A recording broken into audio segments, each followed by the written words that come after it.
Hey, what's going on, Rocket League player? My name is Pink, and in this video, I'm going to break down the basics of how to dribble in Rocket League. I'm going to simplify every single step along the way, so it's going to be super easy for you to do. So, stay tuned.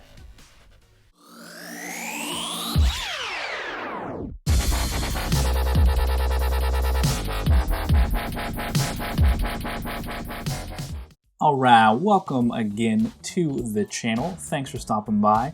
Really quick, just want to shout out to all of the subscribers out there to the channel. You guys have been awesome. The channel's actually blown up quite a bit since the last video, so that's just been incredible to see. Everyone else who's not, subscribed to the channel, I mean, you can literally go follow me on Instagram or like and subscribe, please. Thanks. Okay, bye.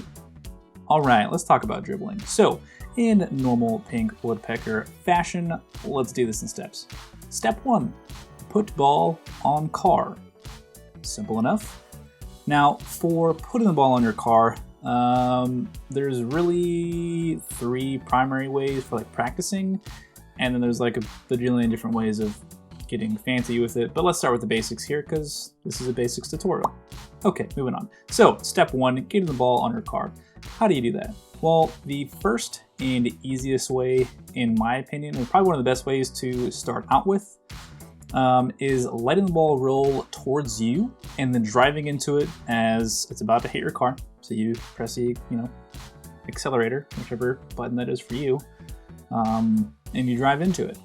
Yeah, sounds pretty simple. Once again, make the ball roll in a direction, position your car opposite to that direction, drive into it just as it's about to hit your car, thus popping it up and then catching it on the roof of your car. That may sound very easy, and it might even look easy in this video tutorial, but trust me, it's going to take you a minute. Now, option number 2.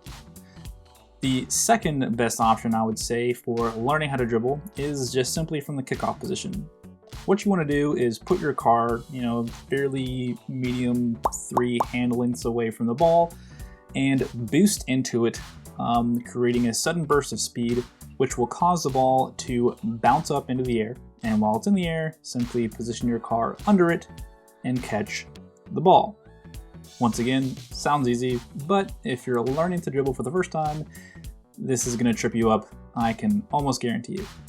Now, the last option, and probably the most versatile, no, not probably, it definitely is the most versatile for actual in-game play, is the slide, the turn into, the side hit, one, you drive into the side.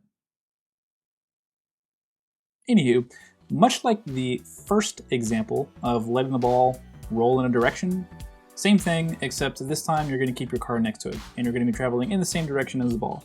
Now, as the ball is rolling in that direction, what you want to do is put your car slightly in front of its momentum, and then turn into it.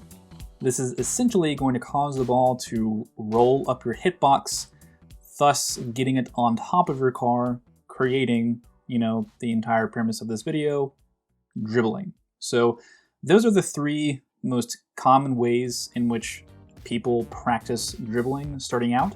And here's the deal, you can go to a training pack and it'll start the ball on top of your car and it'll be perfect for you every single time.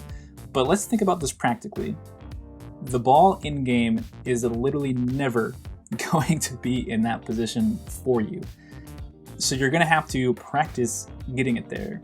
So honestly, I would honestly just go on a free play and practice these 3 methods, because as you're trying to learn how to dribble and keeping the ball on top of your car, it's going to fall off over and over and over again, and you're going to have to practice getting it back on top over and over and over again, making you really good at getting into that dribbling position. So that's just my suggestion. Take it or leave it. Let's move on to step 2, keep ball on car. So this is obviously the most complicated part of this tutorial, because, and I hate to say this, it really all comes down to feel. Okay, but within reason here, it's actually not too much feeling. You can actually, there's a lot of wiggle room. And I mean that literally, like your car is wiggling. But anyways, isn't this oddly satisfying? I don't know why.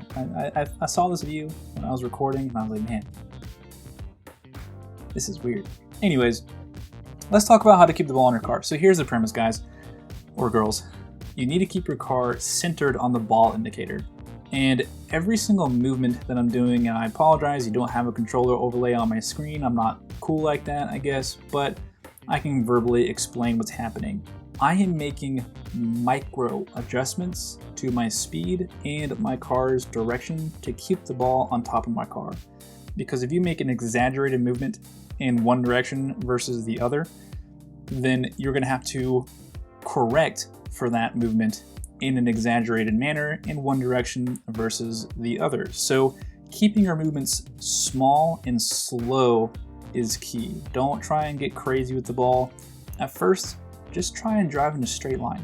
Don't try and get crazy with the ball because you don't need to at this stage. So like I said, you're keeping the car centered on the ball indicator.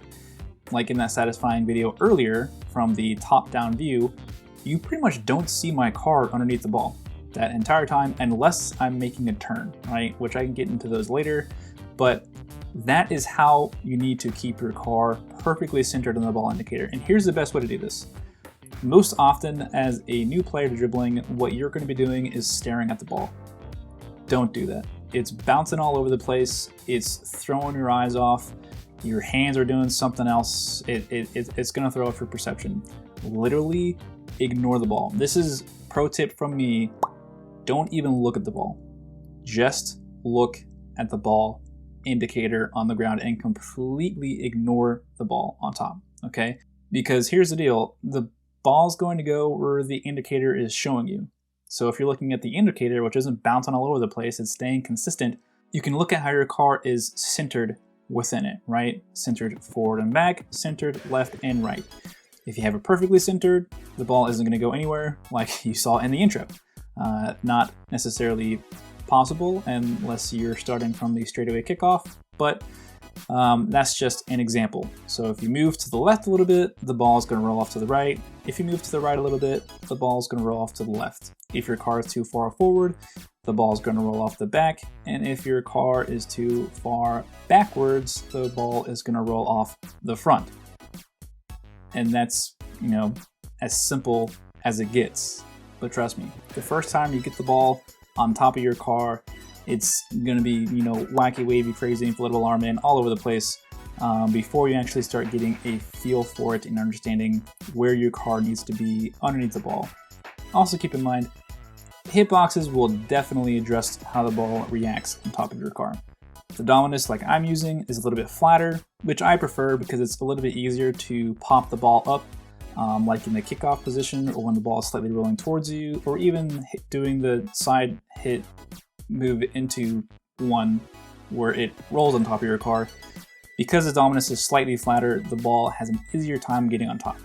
If you're trying to use the the Merc, you're going to have a little bit more difficult of a time because, not necessarily because the hitbox is higher, but visually speaking, your eyes think that the hitbox is substantially higher, which will cause you to do different things, just on a subconscious level. And I've done the science on this, guys. I've done the research, foolproof on this when I say these facts, 100% backed by professional science here, facts. So.